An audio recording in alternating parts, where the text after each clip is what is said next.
think I flipped it on. Oh, there we go.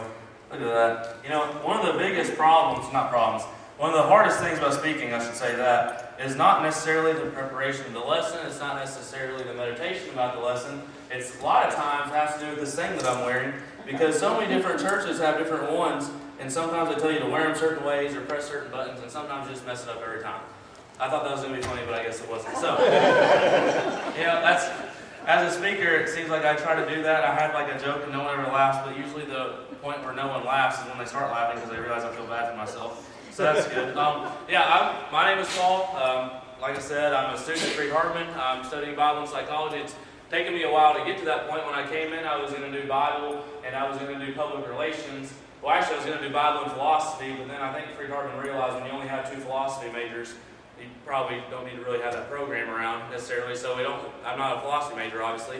And then I was going to do Bible and public relations, and I decided against that. And then one day I went and spent a couple hours with one of my psychology professors, and he convinced me to study psychology. And what my hope for my life after I graduate from Freed is to go into the grad program at Freed Hardeman and to start studying clinical and mental health studies. And my goal one day in life, I don't know how many of you know Dr. Paul Helton. I want to be a lot like that man.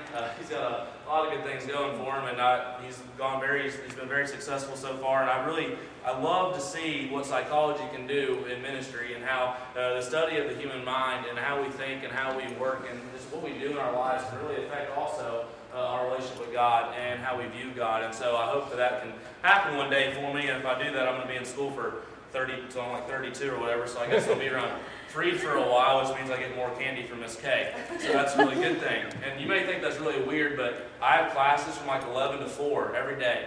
And so I come into Miss K's office, and some people come in, they like grab like one Hershey's bar here, like one Reese's piece there. I like come in, I'm like, hey Miss K, how you doing? I like stick my hand really good. She knows what I'm talking about, then I take them and leave. And that's it. So anyway, so let's go ahead and get started with our lesson. The topic, the truth about God's love, I wanted to approach this in a way that would be different maybe from your normal lesson about it. And what do I mean by that? Well, for a lot of you, I would imagine, you've probably grown up in the church. And so for a lot of your life, you've been here or somewhere else in which you come on Sunday morning and Sunday night and Wednesday night, and you have these devotionals with each other and all this in your Bible classes, and you study about God, you study about Jesus, and you study about His Spirit that lives inside of you, and you have all of this that you study, and a lot of that has to do with God's love. And God's love is ever prevalent in everything that you do with your walk with Christ. And so you talk about love all the time, whether you realize it or not. You talk about love when you talk about grace. You talk about love when you talk about mercy. You talk about love when you talk about God's forgiveness. You talk about love in all sorts of different areas. And so you talk about love more than you actually realize, and to a point that's really good, but to another point, we sometimes look at love and we make it very simplistic. We make love seem like it's just pretty simple, right? And well, God's love is amazing. God's love is great. God's love is powerful, and it's this, it's that. We have all these different things we use to describe God's love, but sometimes we don't really just look at it and take a step back and say, well, what does God's love really do? What does God's love really show me? And if I'm going to be a Christian, if I'm going to be Paul, and I'm going to claim to follow after Christ, if I'm going to be Ray, and I'm going to claim to follow after Christ, and if so many of you in here, if you're going to be somebody, and you're going to claim to follow after this Jesus, who is your Lord and Savior, and you're going to claim to have His love, and then maybe you should stop looking at it in a very simplistic way, and just your typical way. And maybe you should look for something that you might not have seen before. And so tonight, we're going to approach God's love in a way in which might expose something that you've never thought about before, and that is that God's love does not have a boundary. And so tonight, if you want to, go ahead and turn. Our first passage will come from Mark chapter 5. Mark chapter 5, and we'll start in verse 1. In this story, we're about to see Jesus, and He's going to come to this man, and as we read about this, I want you to truly think about how Jesus is not allowing the barrier to be there. How Jesus is tearing a barrier down, and He's not putting a boundary up, and He is truly showing love to somebody that no one else wanted to try, that no one else wanted to care for. In Mark chapter 5, starting in verse 1, it says this. It says, they came to the other side of the sea, to the country of the Garretson. And when Jesus had stepped out of the boat, immediately there met him out of the tombs a man with an unclean spirit. He lived among the tombs, and no one could bind him any more, not even with a chain. For he had often been bound with shackles and chains, but when he wrenched the chains apart and he broke the shackles in pieces, no one had the strength to subdue him. Night and day among the tombs and the mountains, he was always crying out and cutting himself with stones. And when he saw Jesus from afar, he ran and fell down before him. And crying out with a loud voice, he said, "What have you to do with me, Jesus, Son of the Most High God? I adjure you by God, do not torment me." For he was saying to him, "Come out of the man, you unclean spirit." And Jesus asked him, "What is your name?" He replied, "My name is Legion, for we are many." And he begged him earnestly not to send them out of the country. And now a great herd of pigs was feeding there on the hillside, and they begged him, saying, "Send us into the pigs, let us enter them." So Jesus, he gave them permission, and the unclean spirits came out and entered the pigs and the herd, numbering about 2,000, rushed down the steep bank into the sea and drowned in the sea. And the herdsmen fled and told it in the city and in the country, and people came to see what it was that had happened. And they came to Jesus and saw the demon-possessed man, the one who had the legion, sitting there, clothed and in his right mind, and they were afraid. And those who had seen it described to them what had happened to the demon-possessed man and the pigs, and they began to beg Jesus to depart from the region. And as he was getting into the boat, the man who had been possessed with the demons begged him that he might be with him. And he did not permit him, but said to him, "Go home to your friends and tell them how much the Lord has done for you, and how he has had mercy on you." And he went away and began to proclaim to the Decapolis how much Jesus had done for him, and everyone marveled. Here we see Jesus come to this man who was bound with shackles and chains, who was thrown into this cave. And I want you to think for a minute, and since you're at South Jackson, you're not far away from Freed Hardeman, so what I want you to do is in your mind, I want you to imagine that there's a crazy man in the bell tower of Freed. I'm sure many of you have seen this bell tower. It was like a huge deal when they were building it. They actually built it quicker than they built the grass patch called the Commons, so that's pretty impressive. So the Henderson Church of Christ building was built before the grass patch. That was impressive. But anyway, so I want you to imagine though for a second, in the bell tower, you see this man he's crazy. He's cutting himself with rocks and stones, and he's sitting there and he's chained up and he's yelling and screaming, just acting completely demented, and you have no idea what's going on. And you get frightened by that, right? You don't want to go near that. If you were a student on campus, man, you would step back. You'd probably honestly transfer to Harding. And that's like a bad thing, right? That's ridiculous. Again, I thought there'd be a laugh. If we were afraid they would laugh, because we don't like Harding apparently. So anyway, another thing, speakers for the benefit dinner, they haven't really came the past 2 years. They probably never come again. They would be like, "No, there's a crazy man there. I'm not going to show up." So think about that. We would see that, and we would take a step back and say, I'm not going to go over there and try that. I'm not going to be around that. I don't want anything to do with that. And people did the same thing to this man. They see this man, and at first they put chains on. They thought it would work. Well, it didn't. They thought that they could subdue him. No, they're not strong enough. So what do? They throw him in this cave away from everybody else. They don't want to go near the man, and they just give up on him. They don't want to try. But Jesus comes here, and Jesus shows the love to this man that is willing to go beyond that boundary and is willing to try where no one else would. To be able to show love to a man where no one else would. And I get that it's Jesus, right? And that Jesus has the power to do things that no one else could do at the time. But I want you to think for a second, if you claim to be a Christian, you claim to have this Jesus in your life, you claim to have this Spirit in your life, then are you not called to do the same when you see people in this world that are a little different, that may not be the typical normal person? Are you not called to be someone who goes and tries and shows their love? Because you have Jesus in you, do you not? If you have Jesus within you, then when you see these people, they are the people that you are called to go and tear the barrier down, and you are called to go and to show them love. Because you're not supposed to have a barrier, because Jesus tore those down.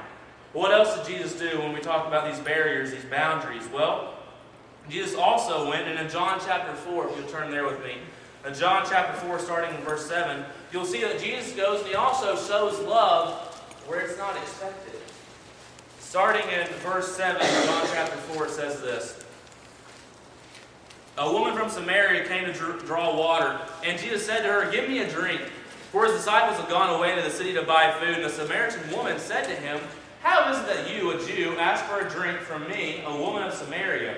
For Jews had no dealings with Samaritans." And Jesus answered her, "If you knew the gift of God, and who it is that I am saying to you, 'Give me a drink,' you would have asked him, and he would have given you living water." And the woman said to him, "Sir, you have nothing to draw water with, And the well is deep. Where do you get that living water? Are you greater than our father Jacob? He gave us the well and drank from it himself, as did his sons and his livestock. But Jesus said to her, everyone who drinks of this water will be thirsty again. But whoever drinks the water that I will give him will never be thirsty again. The water that I give him will become in him a spring of water, welling up to eternal life. And the woman said to him, Sir, give me this water so that I will not be thirsty or have to come here to draw water. And Jesus said to her, Go, call your husband and come here. And the woman answered him and said, I have no husband. And Jesus said, You are right in saying, I have no husband. For you have had 5 husbands, and the one you have now is not your husband. What you have said is true. And the woman said to him, Sir, I perceive that you are a prophet. Our fathers worshipped on this mountain, but you say that in Jerusalem there is a place where people ought to worship. And Jesus said to her, Woman, believe me, the hour is coming when neither on this mountain nor in Jerusalem will you worship the Father. You worship what you do not know, and we worship what we know. For salvation is from the Jews. But the hour is coming, and is now here, when the true worshipers will worship the Father in spirit and in truth. And the Father is seeking such people to worship him. For God is spirit, and those who worship him must worship in spirit and in truth. And the woman said to him, I know that the Messiah is coming, he who is called Christ, and when he comes, he will tell us all things. And Jesus said to her, I who to speak to you am he. Just then his disciples came back, and they marveled that he was talking with a woman, but no one said, What do you seek, or why are you talking to her? So the woman left her water jar, went away into the town, and said to the people, Come, see a man who told me all that I ever did. Can this man be the Christ? And they went out of the town, and they were coming to him. Jesus goes to this woman. I hope you see what happens here. Jesus goes and he shows love now to someone where it's not expected. Back in that time, we think that there might be not equality right now in our world, and I know some women are still fighting for more equal rights. And then you think back to past history when you had the big women's rights movement and you have all this going on. I want you to really think back to biblical times. You think there's not equality now. But women back then, they weren't really even looked at as people. They were looked at as objects. They weren't humans, really. They didn't really matter as much, and they were just people that were there to do things. They were objects. And it's so sad, but not only that, but this is a Samaritan woman. And Jews, had no dealings with Samaritans. Definitely not, and a Jewish man definitely not having a dealing with a Samaritan woman. And Jesus, though, he comes to this woman, he sees her drawing water, and he is there. And what does he choose to do? He chooses to have a conversation with her. He chooses to love her, to care for her, to show compassion towards her, and just to talk to her. In my mind, when I read a lot of these stories that I see here in the New Testament, especially with the dealing with Jesus, I think, it's so neat that we have all that we have, but I think there's also so many other things that maybe happened in Jesus' life that we don't even know about. And I think about how Jesus is a loving, loving man who is God in the flesh, and how he showed love to people that people didn't expect to. And this is just one instance. Think about all the other instances that happen in which Jesus is showing love to people where it's not expected.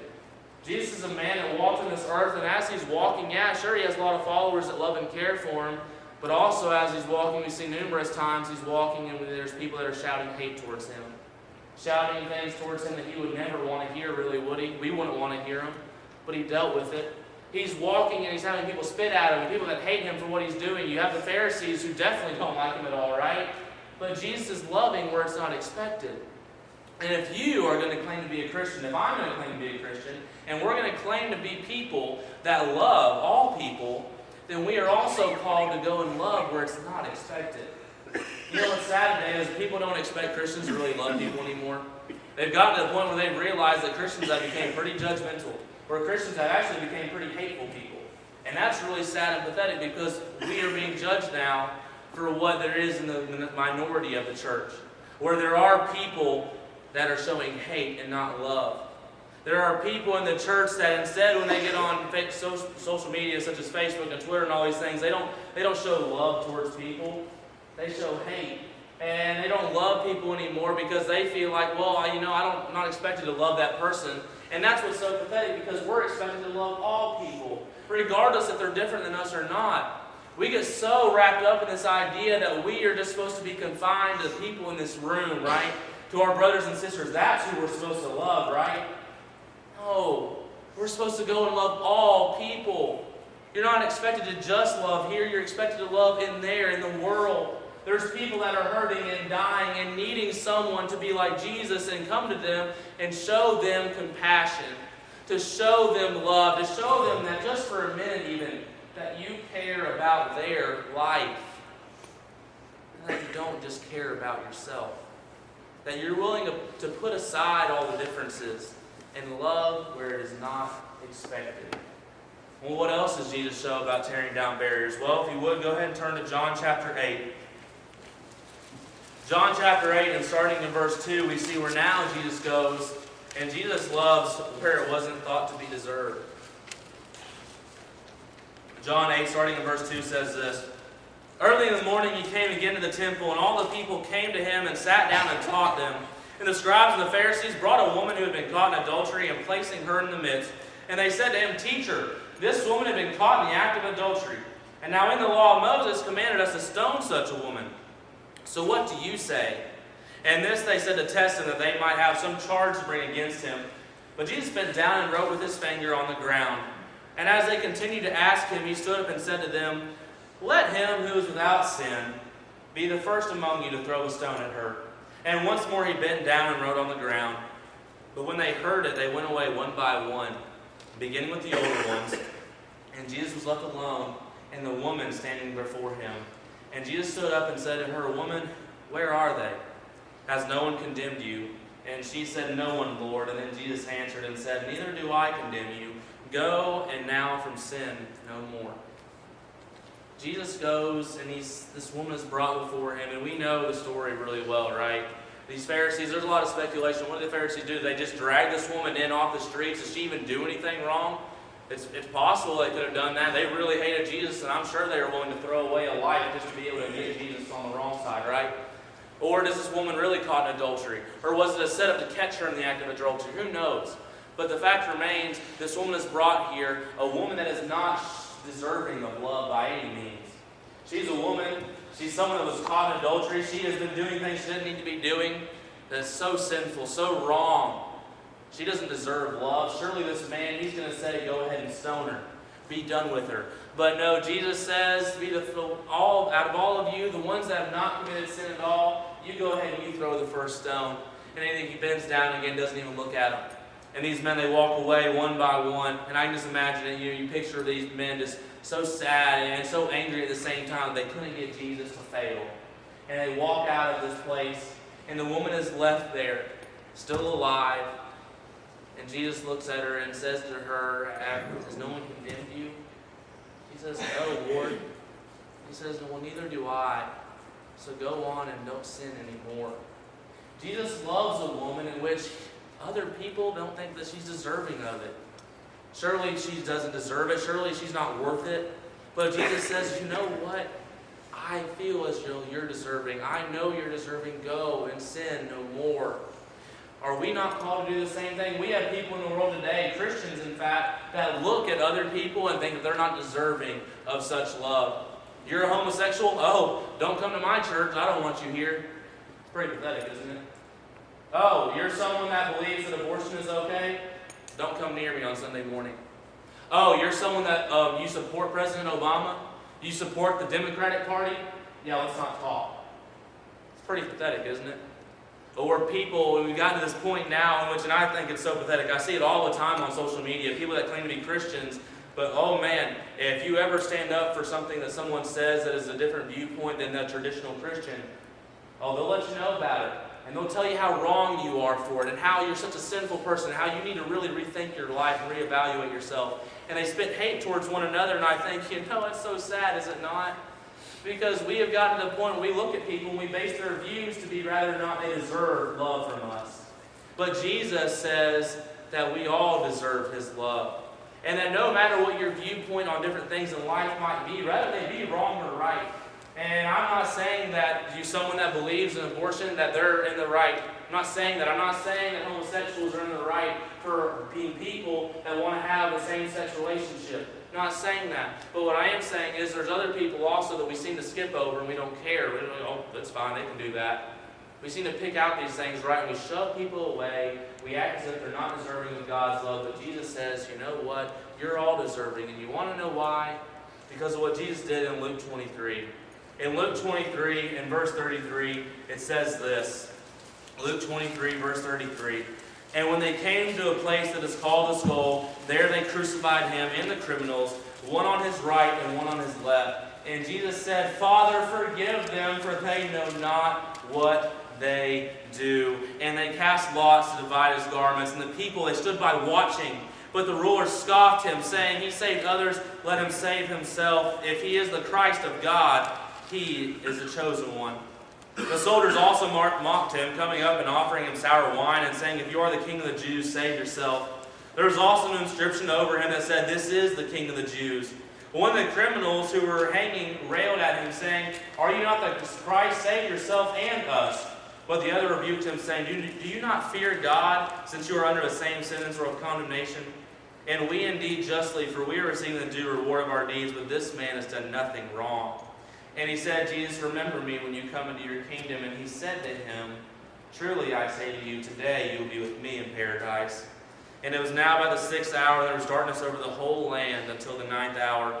And when the sun's light failed, and the curtain of the temple was torn in two, then Jesus, calling out with a loud voice, said, Father, into your hands I commit my spirit. And having said this, he breathed his last. And now when the centurion saw what had taken place, he praised God, saying, Certainly this man was innocent.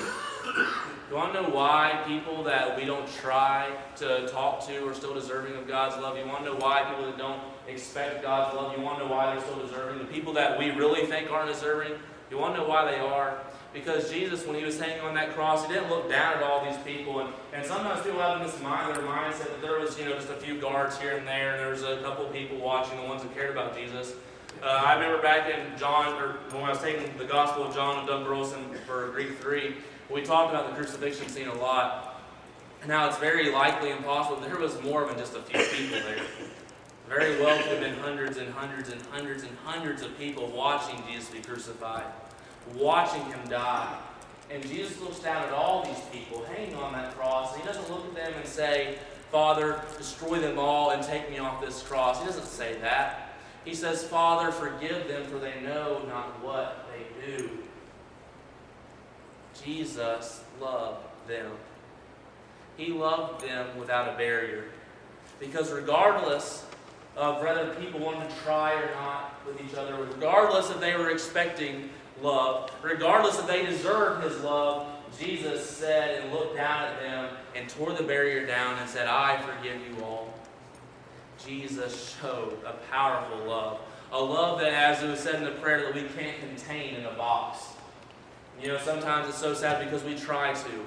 We try to make his love so simplistic. We try to make his love just so easy to describe. I use different adjectives, right? It's powerful. It's great. It's beautiful. It's wonderful. We try to do all these things, but really, in the end, God's love is just that. It's his love. The love that God can give to you and the love that God gives to me, and that's the truth of it all. And Jesus shows that love as well. And in your life, I hope that you realize that you are called to show that exact same love. Now, is it going to be hard? Well, yeah, it's going to be hard. And it's not going to be easy to go into the world and to see someone that is different than you, and maybe they act weird, right? And maybe they have some problems going on in their life, but that's the thing. They have problems in their life. They are not the problem. That's one thing we talk about in psychology a lot now. It's so sad that people are so quick to judge people and say, oh, they're crazy, or they're demented, right? But really, people are not the problem. What the problem is that they have problems inside. And we are called to go and to try and to show love to those people. The people in which are far off and have different views than you, maybe they don't expect your love, but you know what? You're expected to show them love. The people in this world that you may feel at times are not deserving because you know what? They're a part of the LGBT community, right? And they argue day and night, and they fight with Christians day and night, and they spit hate towards you because they think that your opinion is stupid, and they just want you to shut up. Even though they may hate you, even though they may spit hate at you every day, you know what? They still deserve God's love, and they still deserve your love. The people that have a different political view than you, yeah, they might be voting for someone that you don't like. Maybe they support Obama and you don't. They're still deserving of God's love. People that feel different ways about different issues, and we can go on and on about this, even though you don't agree. The fact of the matter remains that Jesus Christ, our God and Savior, they deserve it because of what he did on that cross. And tonight, I hope as we're concluding, and we have probably a few minutes left because that bell hasn't rang yet, unless I just haven't heard it. And so I guess what Parker said that he had questions or whatever, or time to talk, that's fine. But I hope, if anything, you get out of this lesson tonight. I hope that when you leave here, you realize that we are called to go into this world, a world with 7.9 billion people in it, and we are called to love. And that love does not have a barrier. So, thank you for your time. Like I said, I guess if you want to ask questions or talk, that's perfectly fine. I guess that's what we want to do. So I'm here. I don't have a podium in front of me to be like Ralph Gilmore at the lectureships, but I'm not like him anyway. He's crazy. Yeah, but I still love him. It's okay. I don't have him for class anymore, so I don't have to worry about sucking up to him. So anyway, any comments, questions? I'd really like to talk. So, yeah.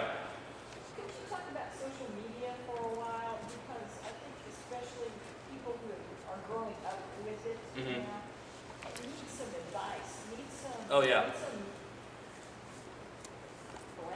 I understand. See, I had a wonderful blessing this summer. I worked at the Coleman Church of Christ in Coleman, Alabama. They had an interesting situation happen in which they needed a youth intern. They had a youth minister, but he had to step down. And so I came into a situation where I had like 65 kids they're mine, I guess. They said, here you go, deal with them. And so I did. And there are a lot of, I guess, from 7th grade to 12th grade, which is really that age range, they start dealing with social media. I had about 60 of them in my class or so. And we did a series on studying things that are going on in the world by approaching it from the world side. A lot of times in church, sorry, I'm getting hiccups. Well, one thing that we do is we like to study things from the Bible, right? And we like to apply those to the world. But some things I think that we could do better at is looking at what the world believes. Because we can talk, for instance, with things on social media. There's all these different posts that get shared, and you have all these articles that get shared, and you need to be able to distinguish between what's truth and what's false. And there's a lot of different facts that get spread around, and so one of the things that I did with them was we just looked at what the world is saying about certain issues. Why do people feel the way they feel about abortion? Well, there's a lot of different viewpoints on that because we can spend all day long talking about why God says and why we see in the Bible where abortion is wrong, right? But if that's all we do, then how are we truly supposed to understand the world? If we're talking about homosexuality, how am I supposed to relate to a homosexual and be able to talk to them about why their viewpoint may be right or wrong or why they may feel a certain way if I don't try to understand them and care about them from where they're coming from? And so one thing we did is we looked on social media, and I was on my Facebook, and I would just scroll through and I would see an article that someone might share. And I would say, let's open this up. We'd open it up and we'd read it, and we would see in different situations how you can distinguish truth from the lies. And you can see that in the media is really good about this because here's what's crazy. Is people have gotten really dumb, and that's just human. We have. People believe that everything that Fox News says is true. People also believe everything that CNN says is true. But how is that possible? Because they both say different things, right? And you see that all the time. And so you see that with politics. And so what I'm trying to get at is, on social media, you have to be able to look at everything and understand what you're doing. And on social media, one thing, I used to be bad about this. When I was a junior, I guess, in high school, I don't know, I thought I was smart or whatever, and I would argue with people all the time. And I'd look like a complete idiot because while I thought that I was right in what I was saying, I was so far from the truth. I was so far away from it. I would spit Bible verses out here and there and act like I was right, but you know what? I truly didn't understand why people felt the way they do.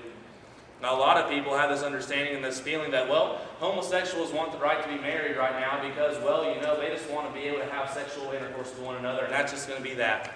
They want to be able to do it legally, and they don't want to be able to marry legally for that reason. Well, there's actually more to it.